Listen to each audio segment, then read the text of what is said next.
City Solicitor Ed Pakula, Commissioner of Health and Human Services Helen Carlton Harris, and my Chief of Staff Tom Ash. I'm very happy to see State Representative Carlos Gonzalez here, who will play a pivotal role on the state level after we make these announcements. We have just received updates. This morning I met with two hours with all my cabinet heads, department heads, and deputy and staff to indicate how we're going to move forward in dealing with the containment efforts of this COVID-19 coronavirus that has hit the world and the United States. We have been working with Mass Department of Public Health, the CDC, and local health providers, specifically Bay State Medical Center President and CEO, Dr. Mark Kerouac, who's been invaluable. And I really want to give a big shout out to Commissioner Helen Carlton Harris, who has been absolutely wonderful 24/7 in dealing with this situation. My team is well tested and true. We've been through a number of natural and man-made disasters. And in a way, with the tornado, with the freak nor'easter, and thank God nobody killed or really or many serious injuries. You know what hit us at that time, and we knew how to hit back. In many ways, this situation is almost like a ghost on it, and we have to be ever vigilant and prepared.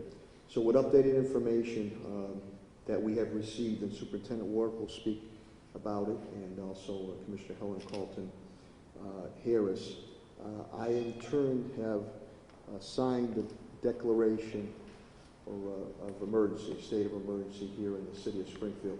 Let me explain to you why. One, to make sure that I'm able to avail myself, the city, and the school system to all available resources from the state and federal level for relief and or recovery.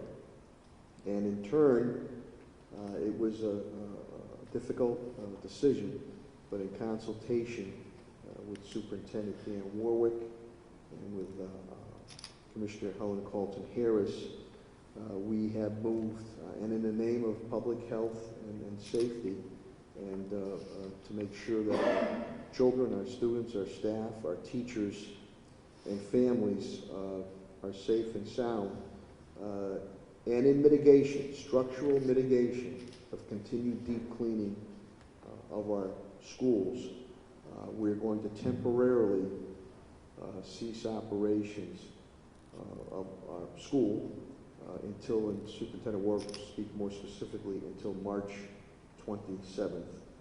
And at that time, we'll reevaluate the situation. Also, again, in speaking with Dr. Kerouac, the President and CEO of Bay State Medical Center, we're working very closely with him. The key here is about containment. And I think he has voiced it has to be a partnership. So we need the community to be sure that they're working with us. I have alerted Governor Baker, so he's aware of this, and I've also alerted Congressman Neal on the federal level moving forward. So we're at that point in time that we have to continue to be preventative and proactive. And as I've said before, I'm very proud of the team that we have. Any leader, he or she, three things are paramount when you're dealing with these situations. And one is to look you all straight in the eye and tell you what has occurred or what has not occurred, what we're doing about it, and just as important, that we're going to get through this together. But you see that the more proactive initiatives that are done, the containment of this works much, much better. You see with other countries such as China or Italy where things were not done immediately, and we just don't want our whole system or our medical system to be overwhelmed. So we don't do this with easy heart, but we're doing this in the name of public safety and the declaration of emergency, state of emergency. If things were to continue to arise, it does give me sweeping powers to order what has to be done. But again, mainly I want to be sure that we avail our schools and our cities to any and all resources for relief and recovery here to the city of Springfield, and that's extremely important. We will continue, we're in the business of providing services. We will continue to provide city services, but as I spoke again with cabinet heads, department heads, and deputies, and the lieutenants, we have different types of versions how we're going to provide those city services. But I rather err on the side, again, of caution, abundance of caution, to make sure that we continue to do 110%. And then we'll reevaluate at that point in time. At this current time, knock on wood, and Commissioner Helen Carlton will update, we do not have, at this current time, a confirmed case. Much testing is going on, that again, in our consultations, Helen will update you with Mass, Department of Public Health, the CDC, and Bay State Medical Center's President and CEO, Mark Kerouac. I want to err on the side of abundance, caution. So those are the announcements that temporarily will declare declaration of a state of emergency to avail to all the resources, and that the schools will be closed temporarily until March 27th. Structural mitigation, deep cleaning will continue, what we've been doing, and then we will reassess the overall situation. And Superintendent Warwick will speak to you about some interim programs that we're going to be doing to help out our students and families that are in need at that point in time. So with that, let me first bring up Commissioner Helen Carlton Harris to give you an overview of what has occurred, what possibly could occur, and then we'll have Superintendent Warwick come up and speak about our schools. So, Commissioner of Health and Human Services, Helen Carlton Harris. Thank you, Mayor.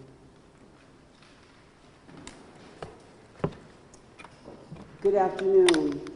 As you're aware, the City of Springfield, from the very beginning, has taken this quite seriously and has tried to put prevention and intervention strategies in place. What we know at this point is that this virus is behaving in ways that we are unfamiliar with, and so it is important that we take steps to mitigate. And mitigation really is just an effort for us to make structural changes in order to assure that we are responding to this public health threat. I have received communication from the State Department of Public Health just very shortly ago that the community spread appears to be widening in the Commonwealth of Massachusetts. I have no other details in terms of the geographical representation of the community spread. We know that in the Berkshires, that source was community spread. And so taking this action on the part of the City of Springfield, the mayor's very decisive action, we told you that we would not overreact, but we would take decisive action. This is decisive action that is being taken on the part of the mayor and the superintendent and those individuals who are responsible to make sure that we are protecting those in city government, our students, as well as those who we come in contact with. We continue to stress that it's important that we recognize those interventions that we tell you all the time, the non-pharmaceutical interventions, washing your hands, social distancing, communication, taking care of individuals. The other thing I'd like to stress is we all have elderly in our families and in our community. It is very important from a public health perspective that we are taking care of our elders. If you live around individuals that you know are 70 and older, make sure that they have what they need in order to survive. This is a community effort. This is a public health threat of unknown dimensions at this point. We have not dealt with anything this severe in terms of the bacteria and viruses that we have seen in the past. This is new for us in terms of our response. And so the mayor and the superintendent have decided to take decisive action. I will continue to update each and every one of you as I receive alerts from the State Department of Public Health and the CDC. We want you to know that this weekend we will be working our infectious disease software, Maven. We'll have someone who daily basis is updating us around potential cases. But as the mayor said, right now, as I stand here, we have no positive confirmed cases in the city of Springfield. However, we do know that that could change immediately. And so this action is not overreacting, but it is absolutely decisive and necessary. Thank you, Helen.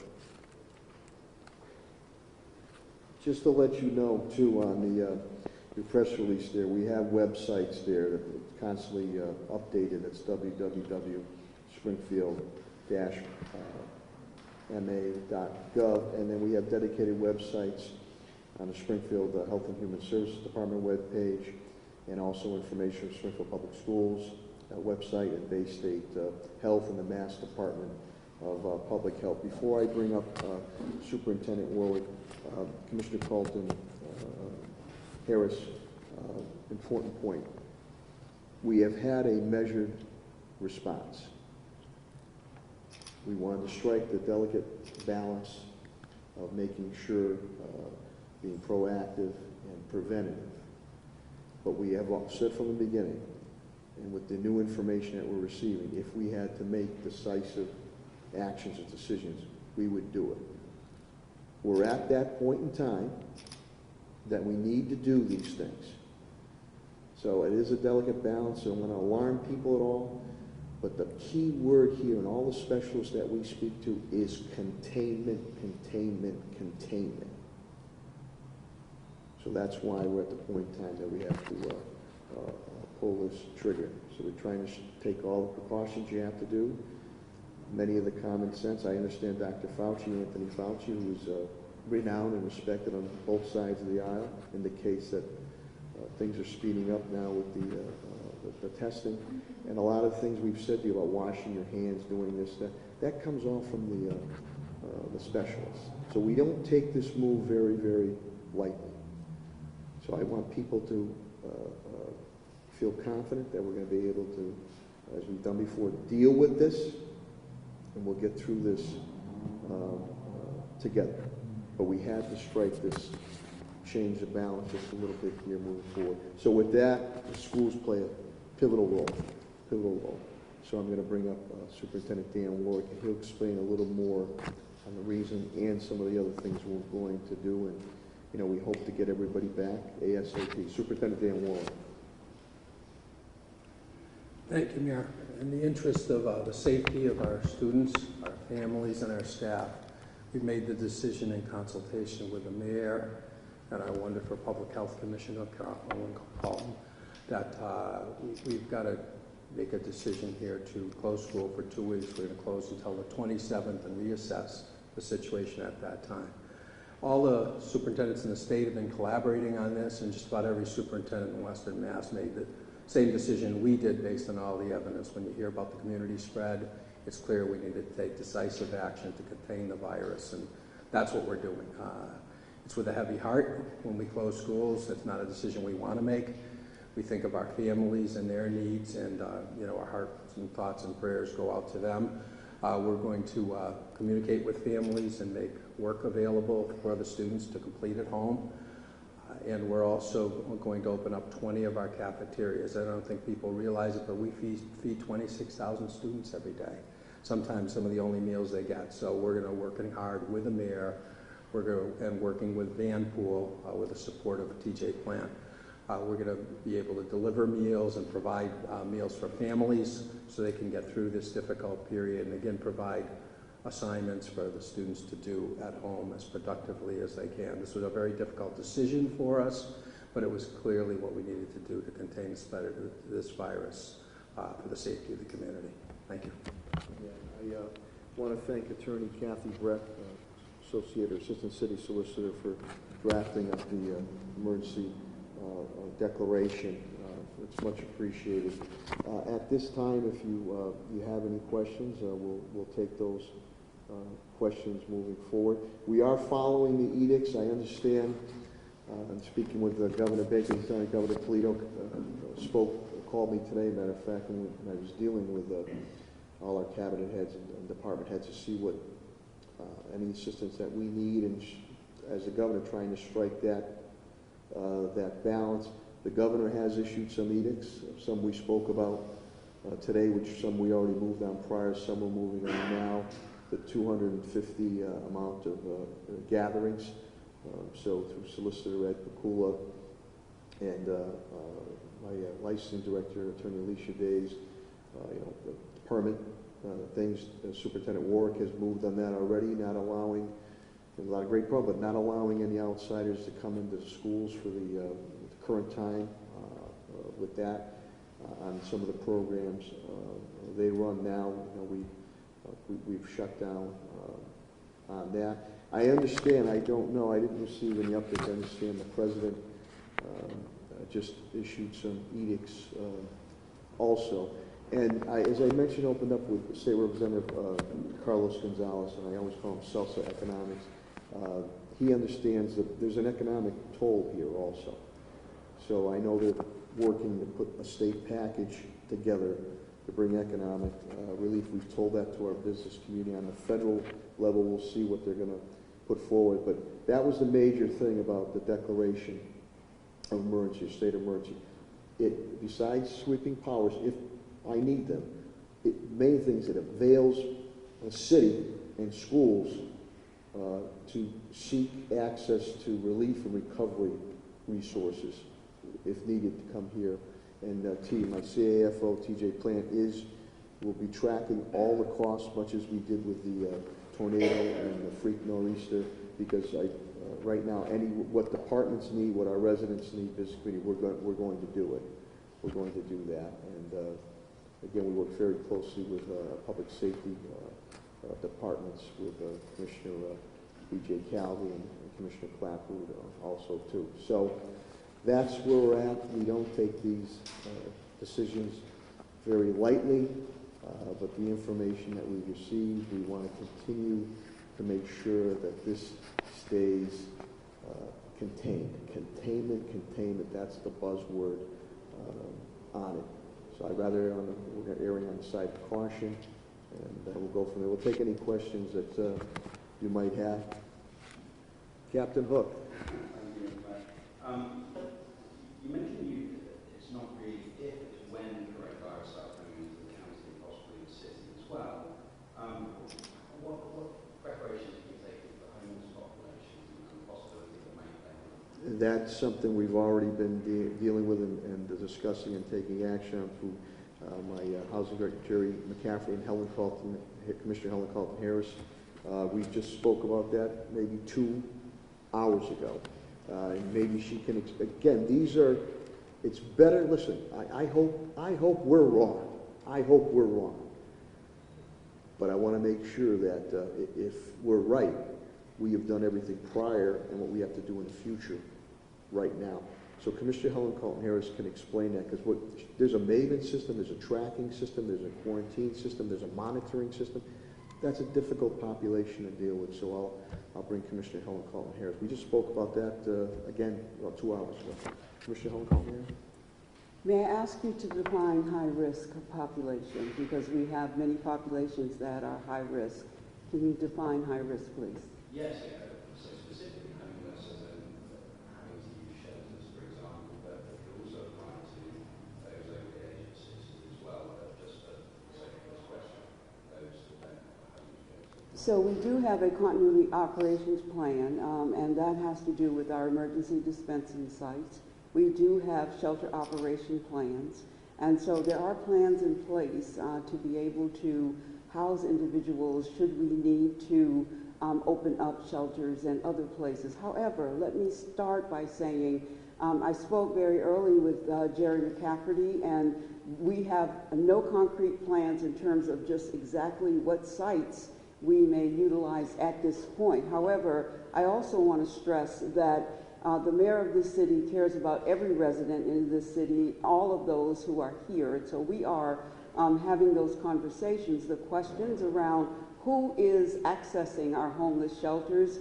where are those individuals coming from, how do we monitor and contain the flow of individuals in those in our homeless shelters. So there really are systems and structures that we have to discuss and put in place.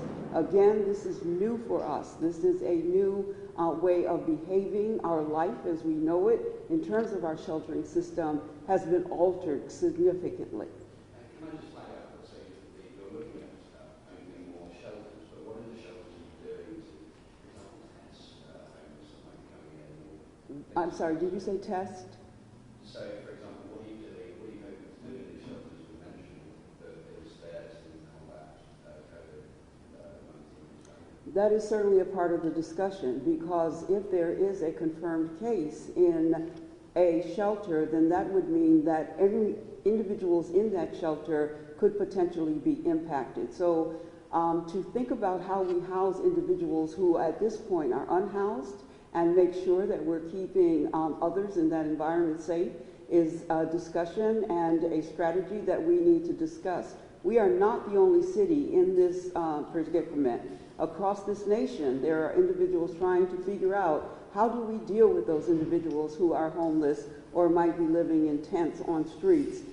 Jerry McCafferty, who is our housing director, is in conversations with our state system that governs homeless individuals, and we will put the strategies in place that are recommended by MEMA and others who are the experts around how we should behave in this particular situation. And Doug, if we have to, again, we're going to work with our hospital providers too, with alternative plans. Sheriff Coachy, Nick Coachy's been a wonderful partner. We spoke today on it. So a lot of these, the continuity plans, we have in place if something should arise. Yes, Leon. So I know you guys are gonna, provide meals for kids. That's on the meal plan. What about childcare? What we're going to do, that's why we're putting this out now as far as with parents and guardians, to give them a heads up that this is going to occur. We will try to assist the best we can. I'll have the superintendent speak a little bit more about that at TJ Plant. But it also, again, pursuing any type of relief that we can get, whether from the state or the federal level, be important. Right now, and as Superintendent Warwick indicated, we know this was a hard decision for us to make. Difficult on parents and or guardians and family members.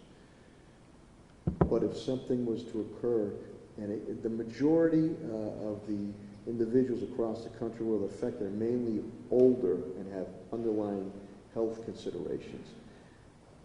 But kids can transfer, that if they get the flu. We'd rather err on the side of caution that we continue with the mitigation, the structural mitigation of our deep cleaning. We'll try to assist as best we can. We'll work with our providers. But right now, we have to make this call pertaining to public health and safety. Again, the declaration allows me to go after relief and recovery assets, what we might need here and see. But I don't know if Superintendent Ward would like to chime in on that. we're going to be able to move on the food situation, maybe a couple other situations too. Sure, Mayor, thank you. You know, that's why this was such a hard decision, right? This is hard for families, so that's why we wanted to notify people early so they could make plans. Bringing large groups of children together isn't a good idea anywhere, so the families are going to have to make arrangements, and we wanted to give them early notification. We want to communicate with them relative to assignments they can do, and then we want to provide food, and that's why the mayor authorized our vans and our cafeterias being open to provide food. So we want to support the families the best we can, but we know this is hard for families. But we were forced to do this in order to contain the spread of this virus and for safety of these students, families, and our staff. So there's no like specific plans to make the families who can't afford childcare? That would be a family decision how they have to deal with it, right? Right. Yeah. Mike? I have a couple of questions. Sure. The first one is, during this period in which the schools are closed, will this affect anyone's pay? So is anyone employed by the district? Will they have a reduction of hours, or will they be asked to take vacation time, or anything like that? We're working now to try to ensure that our staff will be paid. And we set up a mechanism. I was working with TJ and the mayor earlier because we care about our staff, and we have a mechanism in place to pay our staff. We usually have, Michael, just to let you know, when these situations arise, MT Mayor's time, or now we're almost going to call it CT on it, because that's another thing now. With the declaration of state of emergency declared by Governor Baker, and now President Trump, and now by myself, again, that avails us to go after any and all resources from the federal and state government. So besides resources, a lot of times that means money. So that's why it's extremely important. It might not sound sexy, but the behind-the-scenes tracking of all the funds that we have to allocate, we'll go after to try to recoup those funds. We did the same thing when we were dealing with the tornado and the freak nor'easter. The bottom line, and I'm so proud of the team we put together and the relationships, was we have to think and do first what's best for our residents and our business community first. And then we'll worry about the money in a responsible way down the road. I would not want anybody to say, well, we couldn't do it because we didn't think it was fiscally prudent. We're dealing with people's lives now. Listen, I hope in 2 weeks or less, you come up here and say, Sarno, Warwick, you guys were wrong, nothing happened. I doubt that I would do that, sir. But we would take that as a compliment, our team, because that means we did all the right things we had to do. So. The second question I had for you, Superintendent, Sure.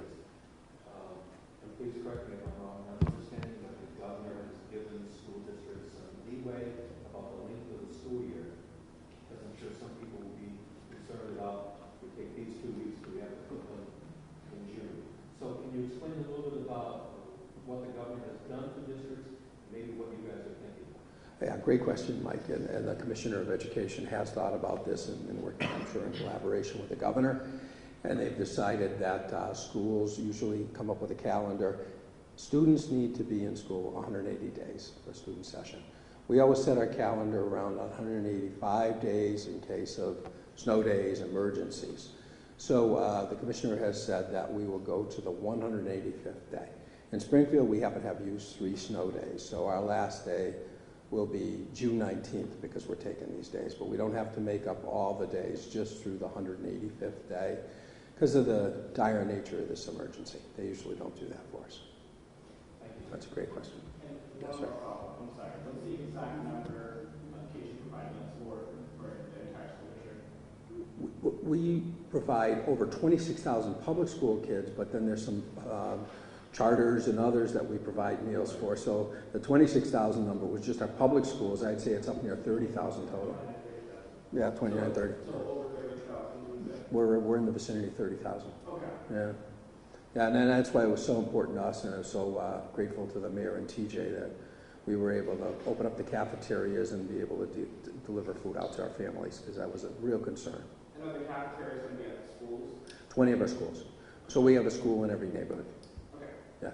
And that's already been, again, priorly also. And we're going to get more information on that so the families know all the dynamics we're working to get that out. I don't know if there's any, no, it's okay. Captain Hook.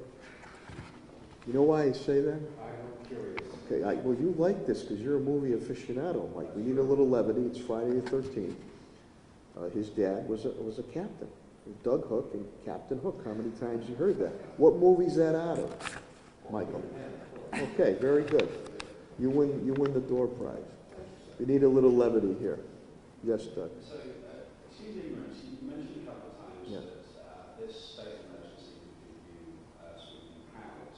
Can you elaborate as to what those powers might be? Yeah, if, and again, I don't hope this occurs, if things were to overwhelm certain situations, whether it's with medical or anything else to do with city type things or schools, it does give a mayor, he or she, the authority to order. My main thing here is right now, the containment, is to set us up to garner and get back all the resources that we are expending now to make sure that this virus stays contained. That's my major issue. Now, here's some things, and Eddie will tell you, by my side on a tornado when it occurred. I was able to get the National Guard here, and it had never been done before, but at the time Commissioner Fitchett with General Smith, and we worked together to have the Armed National Guard here, which had never been done before in that type of situation under the command of commissioners. So it gives a governor, it gives a president, it gives a mayor sweeping powers for the good of public health and safety, not for the abuse of it. But my major setup here was we're going to have to expend money because it's the right thing to do to make sure that our students, our children, our families, our community are protected. We track everything, and at that time, I will go after those resources for release from recovery, especially from the federal level. Representative Gonzalez, again, I know they're putting a bill together, not only to help families but also for the business community, and the federal level is doing that. So that's what that would be. But mainly here is I want to make sure I avail myself to all the resources that we can bring back for recovery and relief for the city and or the schools, which in turn many times would go what we did for the residents of business community. Just a follow-up to that, I mean, do you have a projected number or amount of resources that you might need for this emergency? That young man right there will have that number for me. And he knows when we went through the tornado, we appealed things 5, 6 times. And we never gave up to make sure we had the millions of dollars. All I've stated now, and again, there was a 2-hour meeting earlier this morning with the cabinet heads, department heads, deputies, and lieutenants. Do what has to be done. Do what has to be done, not only to make sure that you're protected yourself following all the categories. We offer some different scenarios how city services go forward. But do what has to be done to make sure that our residents, families are safe and sound. And that's why abundance of caution that we're doing that. So we wanted to keep that measured approach. And now the measured approach from information that we continue to garner needs to be stepped up a bit. But I want people to, again, be cautious and make sure they follow all those common sense things. All those common sense things. I also want people to know, as we've done before, we will get through this together. I want people to live their lives, but be cautious. If you're in that high-risk area, being older, a senior, with health concerns, you need to be cautious when going into groups of people on that.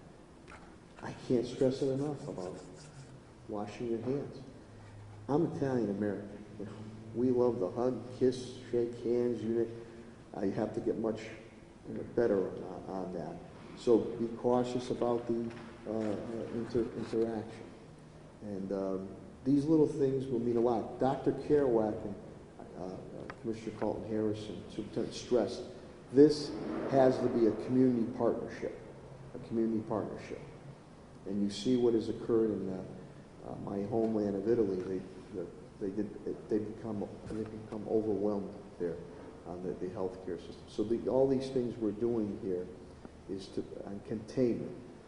I hope I'm wrong. I hope nobody gets it here in the city of Springfield or anywhere.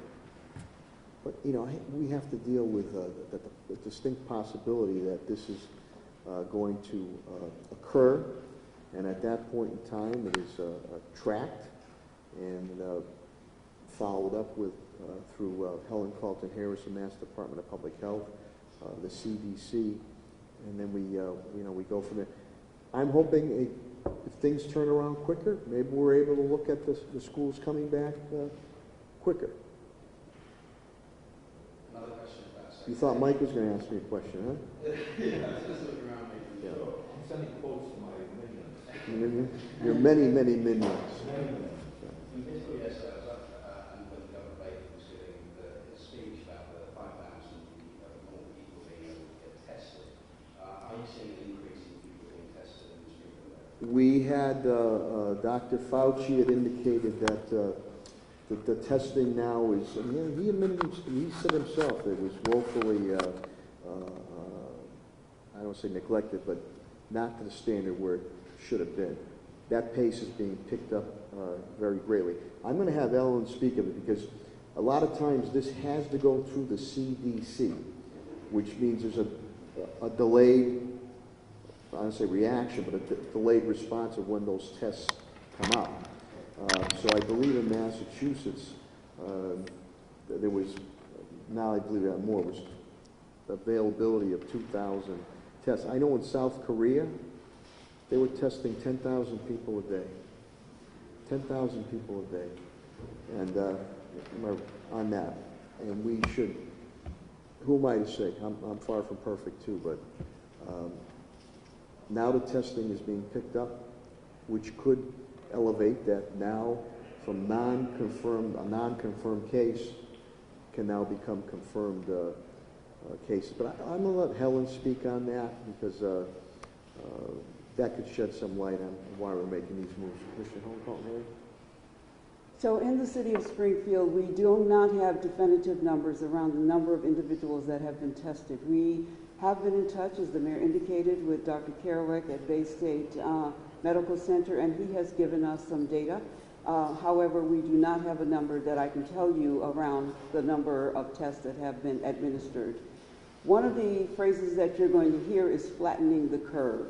Flattening the curve simply means that we do not want this to become a spike and then go down. So a huge spike and then go down. Flattening the curve means that we want to deal with this over time. Flattening the curve means that our hospital systems will be better enabled to take care of individuals. If there is a spike and we don't take the protective measures that you're hearing the mayor and the superintendent take, then the potential could be that our hospital systems would be overwhelmed and we may not have the capacity that we need to make sure we're treating the most vulnerable and those who are the sickest. No hospital system wants to be in the position of needing to make decisions around who they put on ventilators, who they treat, who goes to ICU. And so what we're doing in terms of closing the schools for a couple of weeks and making sure that we are communicating with everyone, it is our hope that we flatten that curve, that spike that we're seeing, we saw in China and we see in South Korea because of what they are doing, that curve has been flattened, and that is our goal. So I cannot tell you the number of tests we have done for Springfield residents, but I can tell you our goal is to flatten that curve and do everything we need to do to mitigate and structurally make decisions that are in the best interest of the residents of the city. Just one follow-up question, if that's okay. You mentioned the community spread, like you were expecting that in Springfield, like what happened in Berkshire. The CDC gave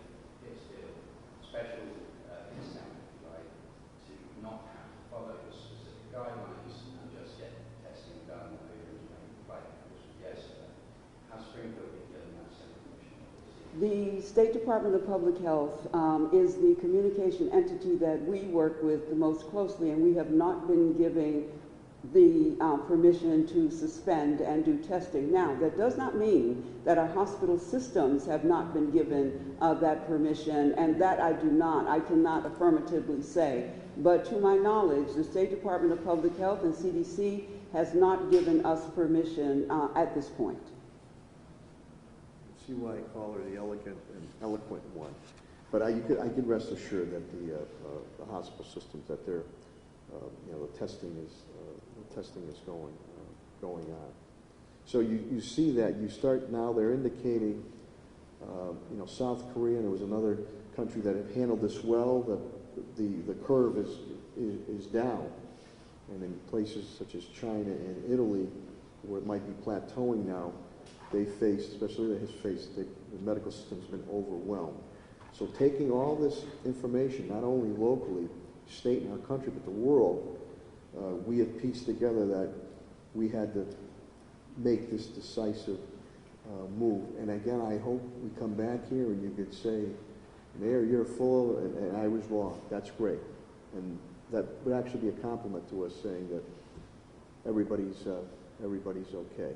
But the information that we continue to receive really on at times an hourly basis, and the information that the superintendent had to deal with has forced us to make these moves in abundance of caution and in the name of public health and safety. I know Pat Sullivan, my Director of Facilities Parks, here. We're doing stuff continue to do stuff with our internal buildings. Some measures were announced today with my cabinet heads and department heads and deputies and lieutenants also. But we are in the business of providing services to our residents and business community. We will continue to do that. But I'm also concerned with my employees. I want to make sure that they're safe and sound, and we're working on different options that are available. But I just want to reiterate again, we take no great joy in Mudville to have to temporarily close our schools. I take no great joy in declaring an emergency declaration at all, but strategically, and that's why the governor did it strategically. It's going to open yourselves up to all the federal assistance.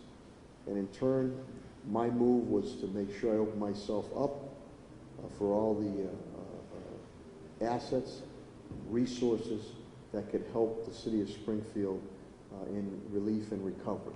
And that's the major thing. I hope I don't have to use the sweeping powers, but if I do, I will, as I've done before. But this is all in the name of making sure that our residents are going to be okay. Any other questions or comments? Okay, I want you to go on and live your lives, okay? And just be cautious and follow all the precautions. Thank you very much.